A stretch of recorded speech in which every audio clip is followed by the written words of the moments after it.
நான் ஒரு பாயிண்ட் சொல்றேன். என்னன்னா நீங்க உட்காந்து சமுதாயத்துல இருக்கிறாங்கன்னு சொல்லிட்டு நான் 4 பேர் உட்காந்துருக்கீங்கல்ல, சமுதாயத்துல ஃபர்ஸ்ட் நம்ம குடும்பம் தான் ஃபர்ஸ்ட் பசங்களை ஊக்குவித்து நீ படிச்சுக்க போன்னு சொல்ற ஒரே ஒரு ஆள் வந்து பாத்தீங்கன்னா பேரண்ட்ஸ் மாத்திரம் தான். அது எவ்வளவு பேர் நம்புறீங்க? ஆமா, சூப்பர். உங்க நீங்க டேப் தட்டிக்கோங்க.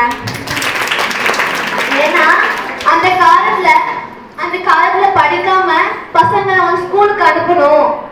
ஏன்னா அவங்களுக்கு இருக்கும் அந்த அறிவு. ஏன்னா நாம அந்த பேர் வாங்கக்கூடாது, அவங்க அந்த பேர் வாங்கணும். ஏன்னா நம்ம ஊருக்குள்ள போகும்போதே பேரண்ட்ஸ்க்கு ஒரு நேம் இருக்கும். என்ன பேர் தெரியுமா? நீங்க சொல்லுங்க. படிக்காத புள்ள, அவங்க சொந்தக்காரங்களுக்குள்ளே பேசிக்குவாங்க. அந்த மாதிரி இல்லாம நம்மள வந்து படிக்க வச்சு ஒரு ஆளா அந்த சொல்றாங்கல்ல சமுதாயம்ன்றது. சமுதாயம் வந்து செகண்டரி தான்.